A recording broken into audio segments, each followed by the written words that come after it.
잘 계셨습니까? 네.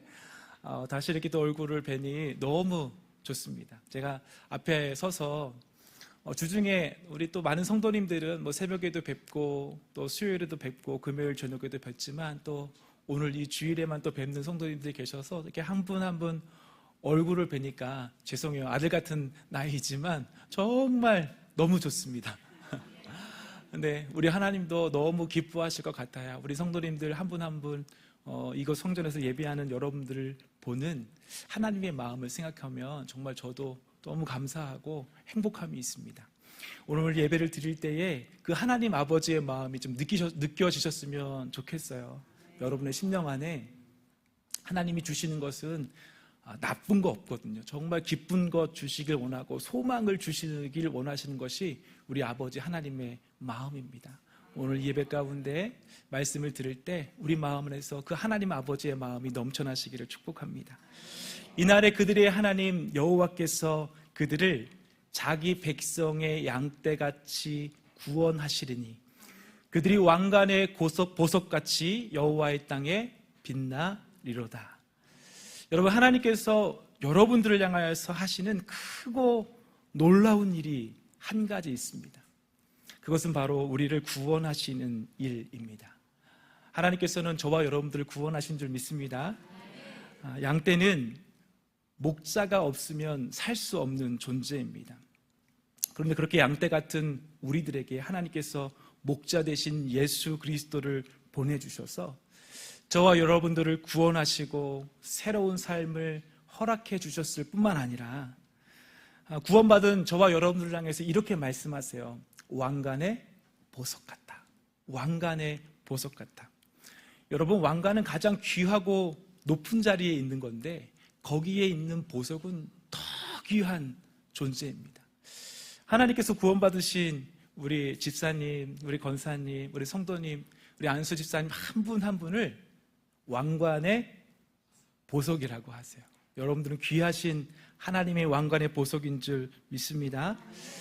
그러므로 오늘 예배하시는 귀하신 우리 성도님들의 마음 안에 하나님께서 주시는 이 왕관의 보석과 같은 마음으로, 그 빛나는 마음으로, 찬란한 마음으로 내가 그러한 존재이구나 라고 하는 것을 깨닫고 그 안에서 기쁨으로 사는 한 주간의 삶이 되시기를 주의 말씀으로 축복합니다. 여러분, 오늘은 건강한 교회 시리즈 세 번째 시간입니다. 첫 번째가 건강한 교회를 향한 꿈, 두 번째는 건강한 교회를 향한 동행. 오늘은 건강한 교회를 향한 변화라는 제목으로 하나님의 말씀을 나누도록 하겠습니다. 지난 수요일 우리 성도님들과 함께 수요 저녁 예배 때 나눴던 말씀 가운데 제가 이런 말씀을 드렸어요. 요즘 시대는 지속 가능한 것을 논의하는 시대다. 지속 가능한 것을 생각하는 시대다. 아무리 큰 회사이고 아무리 잘 나가는 회사라 할지라도 늘 지속 가능성, 이것을 생각합니다. 여러분, 그래서 삼성이나 LG 같은 이런 대기업들도 때로는 원래 하고 있던 사업들이 이것이 지속 가능하지 않다 그러면 정리하고 새로운 사업을 구상하고 새로운 방향으로 사업을 논의하게 되어 있어요. 왜 그러냐 하면 지금 이 순간 잘 된다고 해서 그것이 계속해서 영원히 지속되는 것이 아니기 때문에 그렇습니다.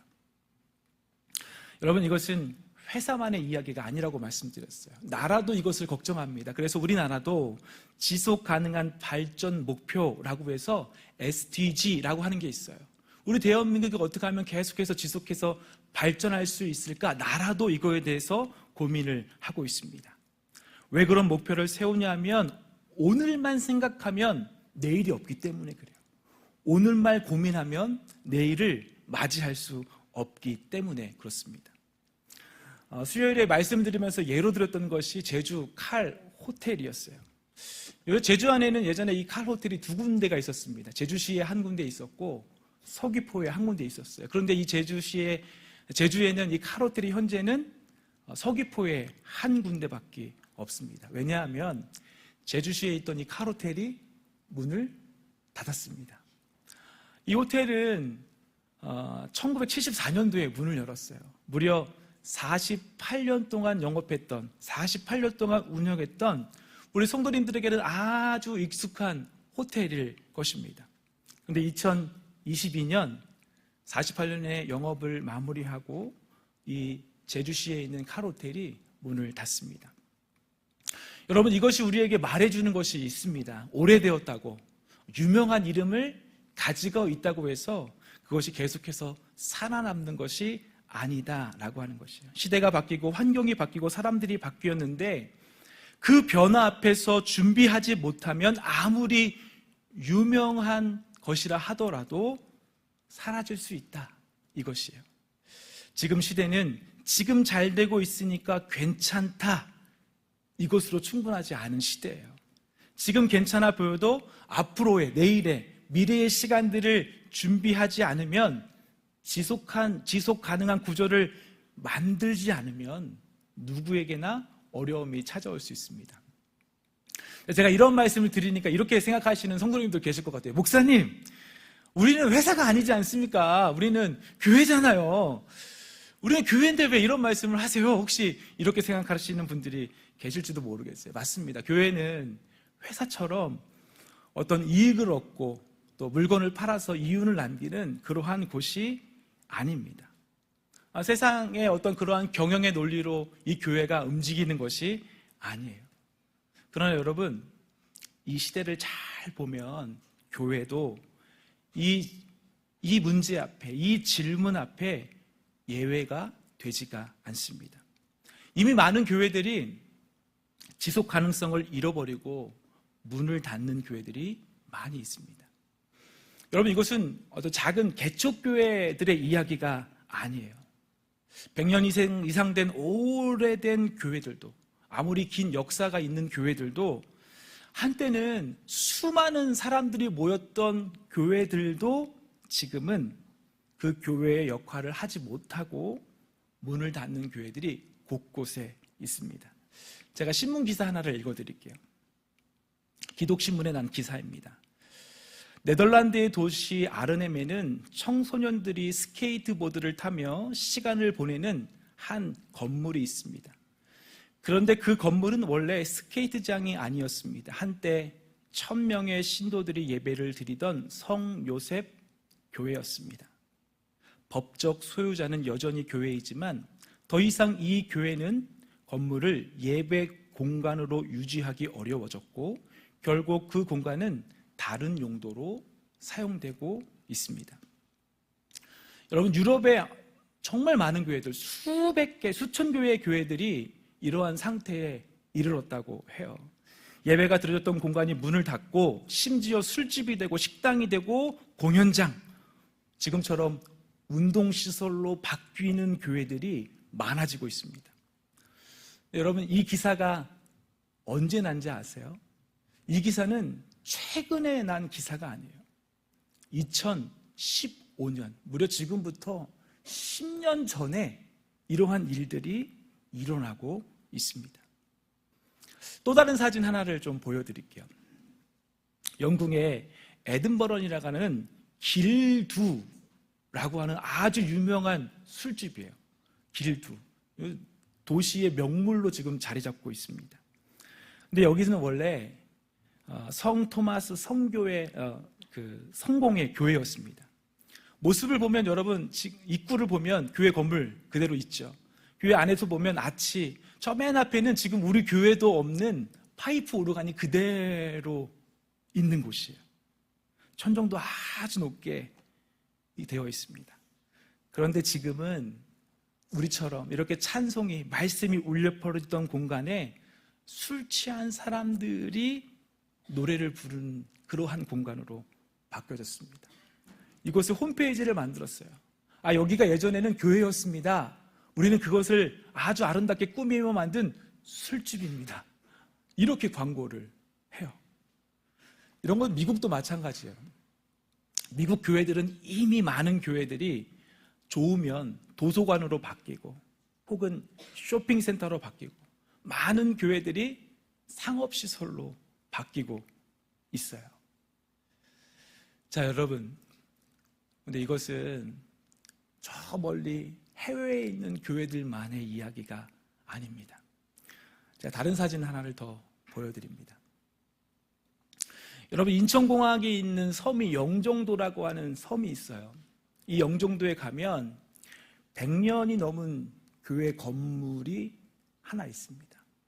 이 건물이 최근에 카페로 팔렸어요. 지금 젊은 사람들한테는 인스타그램, 젊은 사람들이 하는 SNS가 있거든요. 여기에 아주 핫플레이스입니다.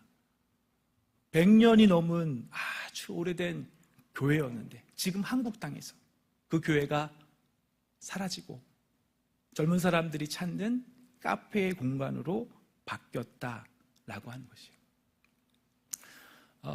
좀 표정들이 되게 암울하신데, 여러분, 우리 47년 된 우리 동문교회도 지금 이러한 현실 앞에서, 이러한 상황들 앞에서 고민이 필요합니다. 정말 고민이 필요해요. 과연 우리 교회는 앞으로 계속해서 지속 가능한 교회인가? 우리 교회는 앞으로 살아남을 수 있는가? 저는 우리 동문교회가 정말 바라기는 앞으로도 이 땅에서 하나님 안에서 지속 가능한 교회가 되기를 간절히 원합니다. 그래서 오늘 드려지는 이 예배처럼 예배가 정말 하나님 앞에 계속해서 드려지고, 또 하나님이 원하시는 영혼 구원, 복음 전도의 일들이 계속해서 이루어지고, 또 다음 세대, 우리의 젊은 세대들이 함께 일어나서 여러분들과 함께 예배하고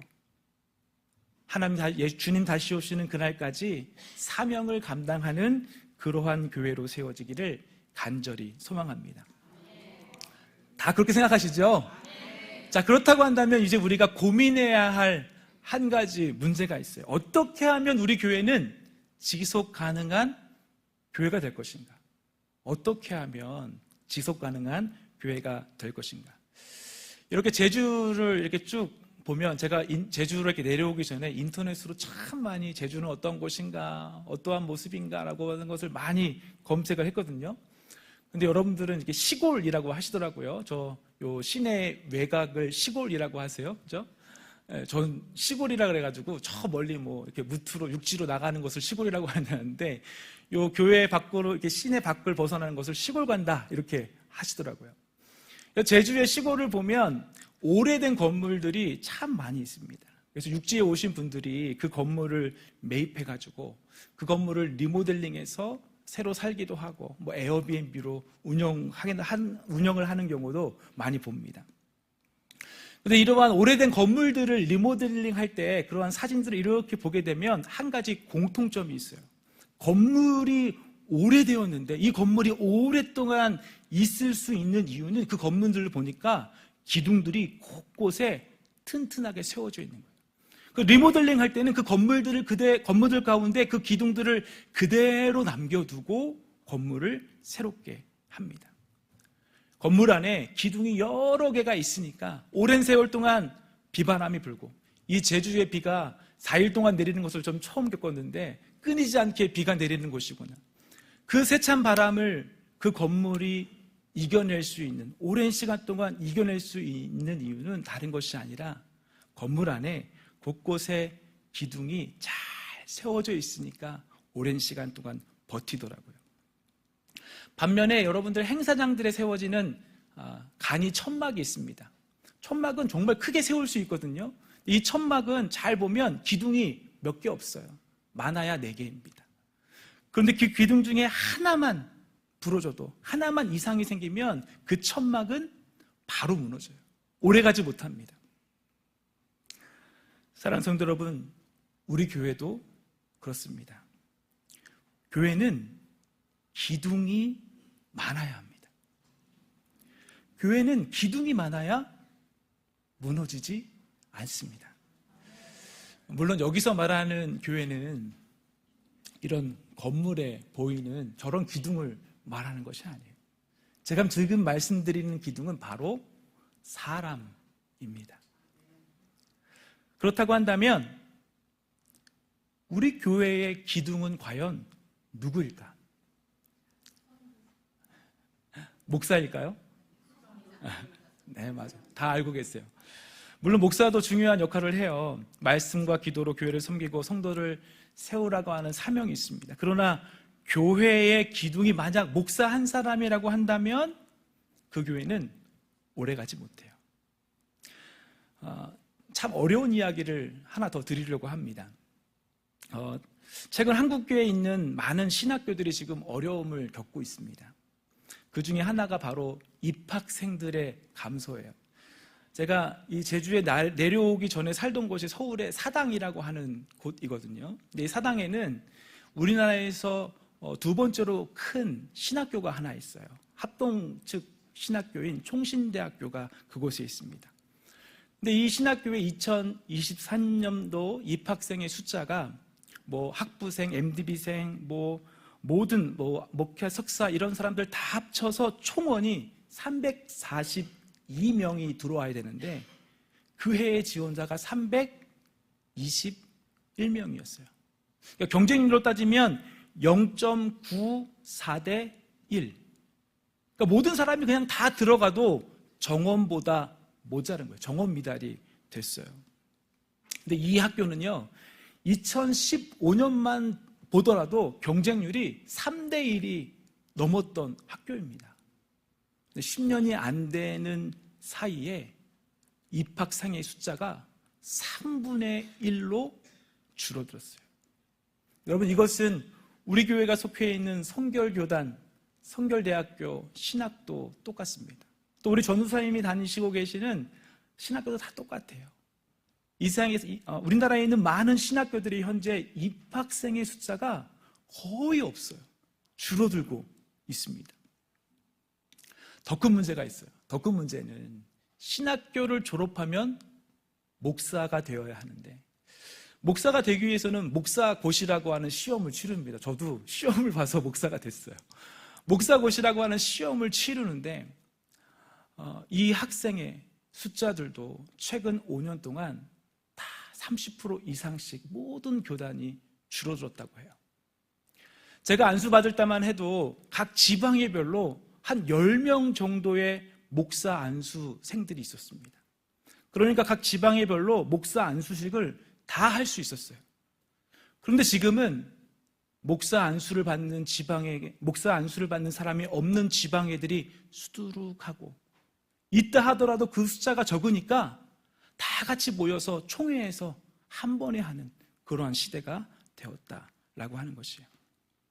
여러분, 이것은 그냥 제가 숫자를 말씀드리기 위해서 이야기를 드리는 것이 아닙니다. 여러분, 앞으로는 교회에 목회자를 모시고 싶어도 목회자가 없는 시대가 옵니다. 목회자가 없는 시대가 정말 저는 왔다고 생각을 해요. 왜냐하면 제가 서울에 있을 때 교단 홈페이지에 이렇게 구인구직란이 있습니다. 목사님들을 청빙하는 그런 난이 있어요. 거기에는 우리 교단에서 100년 이상 된 교회도 1년 동안 부목사님을 구하는데 그 목사님이 구해지지 않아서 계속 그 구인구직이 그대로 있는 교회들이 많은 것을 보았어요. 지금도 목사님을 구하고 싶지만 구할 수 없는 시대가 되었다라고 하는 것이에요. 이것이 우리 한국 교회가 다 마주하고 있는 현실입니다. 그렇다면 우리는 어떻게 해야 되는가? 이것이 그냥 지금의 모습이니까 우리는 아무런 준비 없이 그냥 그렇게 가면 되는가? 아닙니다. 하나님은 이 문제에 대한 해답을 이미 주셨어요. 성경을 통해서 이 문제에 대한 해답을 저와 여러분들에게 이미 말씀해 주셨습니다. 오늘 읽으신 본문 말씀이 바로 그 이야기를 하고 있습니다.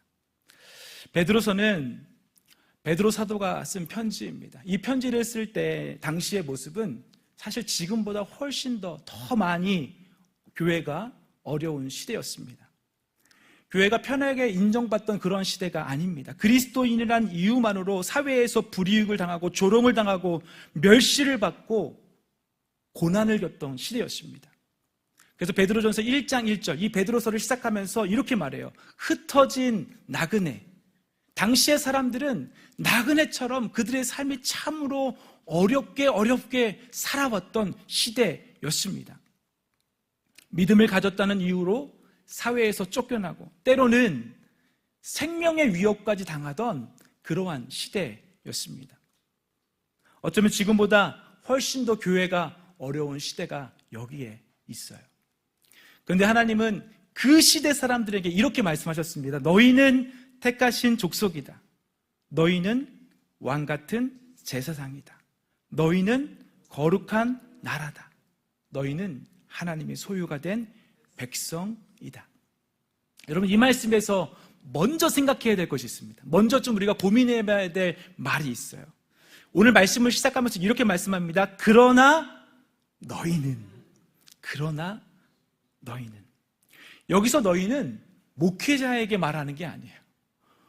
저 같은 목사에게 이 말씀을 전하고 있는 것이 아니라 당시에 고난받으면서 흩어져 있던 모든 성도님들을 향하여서, 오늘 이 자리에 예배하시는 여러분과 같은 성도님들을 향하여서 너희는 이렇게 말씀을 하고 있습니다.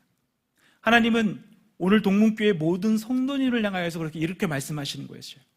여러분들이 택하신 족속입니다. 여러분들이 왕같은 제사장입니다. 여러분들이 거룩한 나라이며 하나님의 소유가 된 백성입니다. 이렇게 말씀하고 계세요. 자, 그렇다고 한다면 이 말씀의 의미가 무엇인가?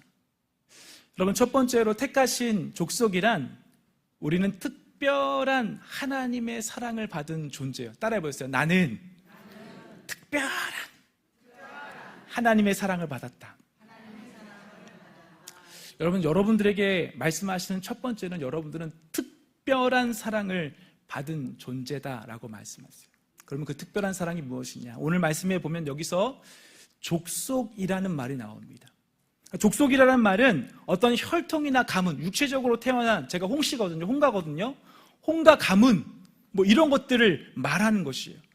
그런데 하나님은 우리를 택하실 때, 여러분들을 택하실 때 그러한 혈통, 성씨, 태어난 가문, 어떤 집안 출신, 배경을 가지고 택하시지 않으셨어요. 요한복음 1장 12절과 13절 말씀에서는 이렇게 말씀하고 있습니다. 우리 앞에 혹시 글자가 보이시면 같이 한번 읽어보도록 하겠습니다. 영접하는 자, 곧 그 이름을 믿는 자들에게는 하나님의 자녀가 되는 권세를 주셨으니 이는 혈통으로나 육적으로나 사람의 뜻으로 나지 아니하고 오직 하나님께로부터 난 자들. 우리 모두는 하나님께서 부르셔서 하나님께로부터 은혜로 구원받은 하나님의 백성인 줄 믿습니다. 우리가 가지고 있던 어떠한 근거로 우리를 구원하신 것이 아니다라고 하는 것이에요. 여기서 택하신의 의미도 또 와 있습니다. 하나님께서 우리를 의미 있는 존재로 부르셨다라고 하는 것이에요. 여러분, 편의점에 가서 물건을 사실 때 한번 생각해 보세요. 편의점에는 정말 많은 물건들이 있습니다. 그런데 그 많은 물건들 중에 내가 하나 선택해서 고르는 순간 그 물건은 더 이상 진열대에 걸려있는 그 많은 물건들이 아닙니다. 나에게, 선택한 나에게 소유가 되고 의미가 있는 물건이 되는 것이에요.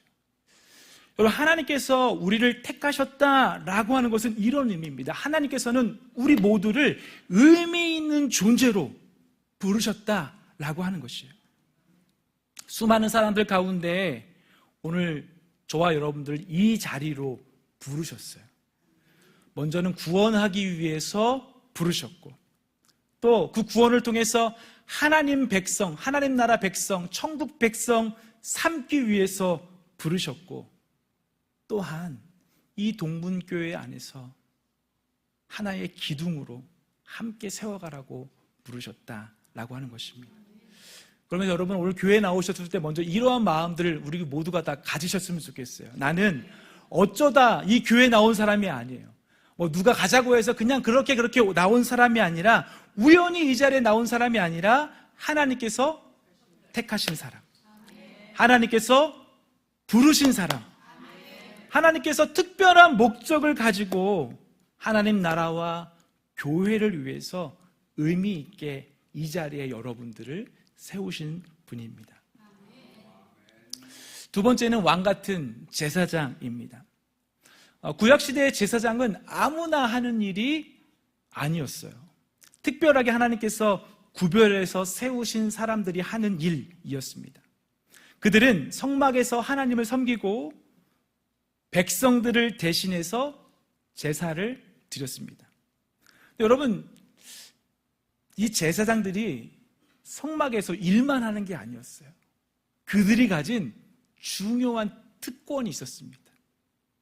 그들의 특권은 다른 백성들보다 하나님의 임재를 가장 가까이서 볼 수 있었던 사람들이었어요. 왜냐하면 하나님의 임재는 성막 안, 지성소, 구름 날개 사이에 임하셨거든요.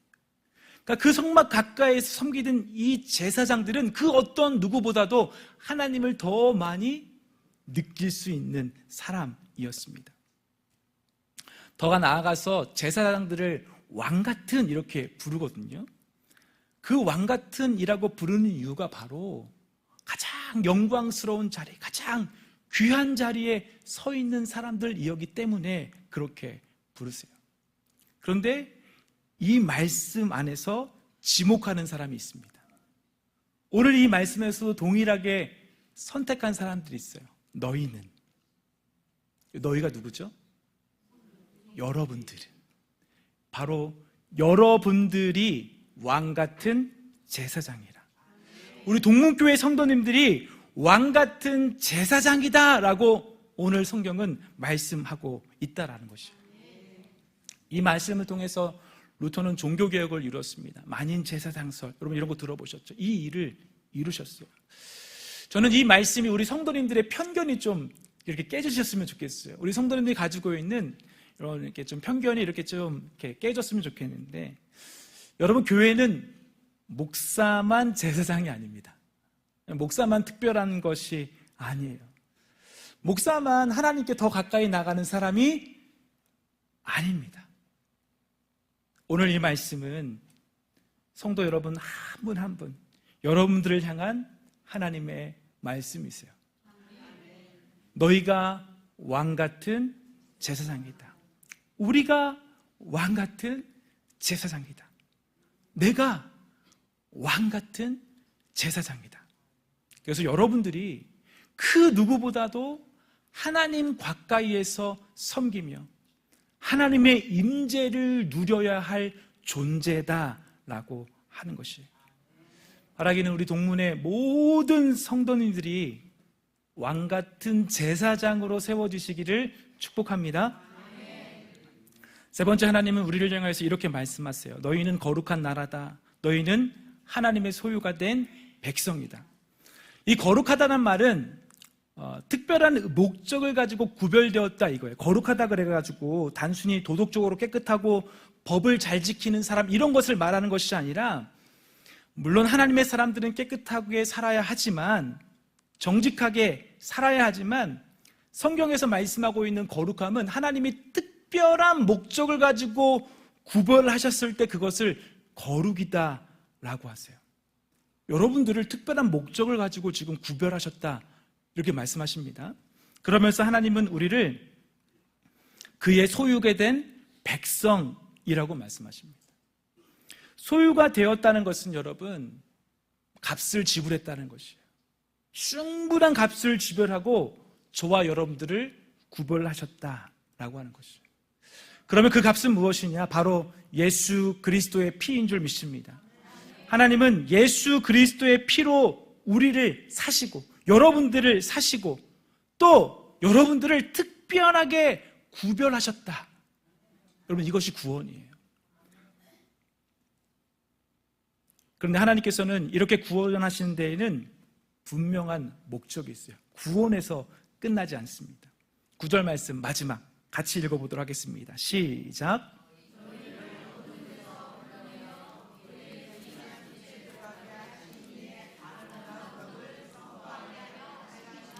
아멘.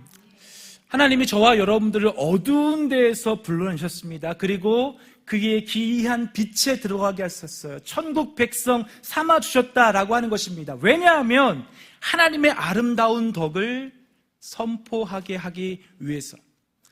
여기서 핵심이 있습니다. 선포라는 말은요, 여러분들 쉽게 이렇게 이해하시면 좋습니다. 선포는 설교하는 거예요. 선포는 설교한다 이거예요. 그러니까 설교를 누가 하는 거예요? 저만 합니까? 목사인 저만 설교하는 것이 아니라 여러분도 뭐 하는 거예요? 설교하라고 부르셨다라고 하는 것입니다. 그런데 그 설교의 방법은 물론 삶을 살아가면서 그 삶 가운데 여러분의 삶을 통하여서 하나님이 하신 일들을 드러내고 하나님이 베푸신 은혜를 사람들에게 나타내는 것, 그것이 바로 선포요 설교다라고 하는 것이요. 여러분, 제가 오늘 이렇게 양복을 말끔히 차려입고 저 혼자 이 앞에 서서 이 좋은 마이크에 대고 말한다고 해서 저만 특별한 것이 아닙니다. 여러분들도 저와 똑같이 특별하게 선포하라고, 설교하라고 부르신 줄 믿습니다. 나는 하나님의 은혜를 입은 사람입니다. 나는 어둠에서 빛으로 옮겨진 사람입니다. 나는 예수 그리스도의 피값으로 구원받은 사람입니다. 이 사실을 삶 가운데 드러내는 것이 선포요 설교인 것입니다. 우리 성도 여러분들을 하나님께서 아무런 목적 없이 부르신 것이 아닙니다.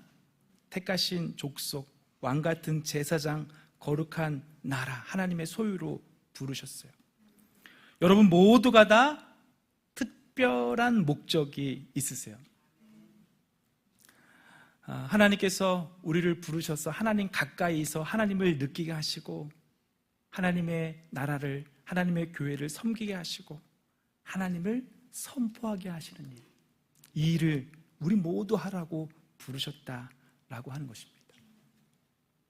자, 그렇다고 한다면 여러분들은 앞으로 어떻게 하시겠어요? 저는 어떻게 이것을 우리 성도님들께 말씀드릴까 고민하다가 우리 모두가 이랬으면 좋겠습니다. 여러분들이 교회에 오실 때 손님으로 오시면 안 돼요. 다시 말씀드려요. 여러분들이 교회에 오실 때 이 교회에 손님으로 오시면 안 됩니다. 여러분, 손님은 그냥 그 가게에 잠시 그냥 머물다 가는 사람이잖아요. 여기 뭐 마음에 드는 물건이 없으면 그냥 또 나가버리는 사람이잖아요. 그냥 구경만 하고, 아, 여기 가게 어떻다, 예쁘다, 뭐 사람이 어떻네, 사장님이 얼굴이 어떻네, 뭐 목사 얼굴이 어떻네, 이렇게 이야기만 하는 사람이 손님입니다. 그런데 성도는 다릅니다. 성도는 하나님께 부름받은 사람으로 하나님과 가까이 가는 사람이에요. 그거 하라고 특별하게 저와 여러분들을 부르셨어요. 하나님과 가까이서 섬기라라고 부르셨어요. 그러므로 이제 우리 교회는 성도 되신 여러분 모두가 함께 세워가는 교회가 되어야 합니다. 이것을 뭐 거창하게 표현하면 이제는 교회는 목회자 한 사람 중심에서 성도 중심의 교회로 변화되어야 합니다. 목회자 한 사람, 이 사람이 교회를 막 방향을 가지고 흔드는 것이 아니라 성도 한 사람, 여러분 모두가 각자의 자리를 지키면서 이 교회를 다 함께 섬기는 교회, 그 교회가 건강한 교회입니다. 여러분, 만약에 내가 계속해서 손님이라고 생각한다면 교회 일은 남의 일이 돼요. 그러나 내가 왕같은 제사장이다, 이 사실을 믿게 되면 아, 교회는 나에게 맡겨주신 사명이 되는 것입니다. 여러분, 한 사람 한 사람이 이 동문교회를 아름답게 세우라고 부르신 하나님의 기둥인 줄 믿습니다. 그러기 위해서는 우리에게 필요한 것이 있습니다. 여러분들의 신앙이, 우리의 신앙이 다 같이 함께 더 성숙해져야 돼요. 하나님을 더 많이 알고 우리가 함께 드리는 기도도 더 깊어지고 성경의 지식도 알고 성경의 말씀을 우리의 삶에 실제로 행하는 이러한 부분들도 더 깊어져야 합니다. 그래야 세상 사람들과 다르게 하나님의 기이한 덕을 선포할 수 있어요. 여러분, 앞으로 우리가 성경 읽기를 좀 할 거거든요. 많이는 말고 하루에 조금씩 모두 다 성경 읽기를 할 거예요. 여러분, 나는 손님이 아니라 나는 성도로 모두 함께 이 말씀 읽기에 나오시기를 초청합니다. 또한 우리는 교회의 어떠한 일들에 좀 더 적극적일 필요가 있습니다. 몇몇 분들의 섬김의 봉사로 교회가 이루어지는 것이 아니라 제사장으로 부르신 우리 모두가 다 함께 일을 하는 것이에요. 제가 이 설교를 하면서 혹시 우리 성도님들이 오해하실까 고민했어요. 아, 성도님, 목사님이 오셔가지고 힘든가 보다. 혼자 일하기 힘드니까 우리 성도님들 불러가지고 같이 일하려는가? 이러한 오해를 할까 고민을 했습니다. 여러분, 근데 그렇지 않아요. 여기에는 특권이 있습니다. 하나님 가까이 섬기는 사람은 더 많이 하나님의 은혜를 누리게 됩니다. 이것이 제사장에게 주신 특별한 특권이었어요. 우리 성도님 모두가 그 특권을 누리셨으면 좋겠습니다. 또한 우리는 다른 성도님들과 더 가까워져야 돼요. 여러분, 같은 공간에서 같이 있는데 우리가 서로를 알지 못하면 그 사람이야말로 진짜 손님이에요. 바라기는 예배만 드리고 그냥 후딱 가버리지 마세요. 인사도 하고, 제가 남성분들은 요즘 다 한 분씩 안아드리거든요. 꽉 안아드리기도 하고, 우리 여성분들은 한번 이렇게 제가 못 안아드리니까 서로 안아주세요. 우리 장로님이 안아주시고 우리 권사님들이, 집사님들 꼭꼭 안아주세요. 그러면서 인사하세요. 어유, 반갑습니다. 어유, 오늘 더 예뻐지셨네요. 빠마 잘 되셨네요. 이렇게 함께 더 가까워지는 교회가 되어야 해요. 함께 기도하고 또 함께 섬기면서 함께 세워가는 성도가 되어야 합니다. 그러한 성도님들이 많아질 때 우리 교회는 지속 가능한 교회가 될 줄 믿습니다.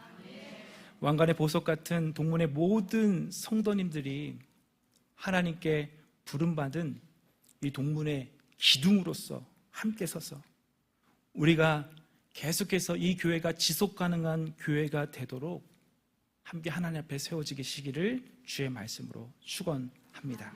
기도하겠습니다.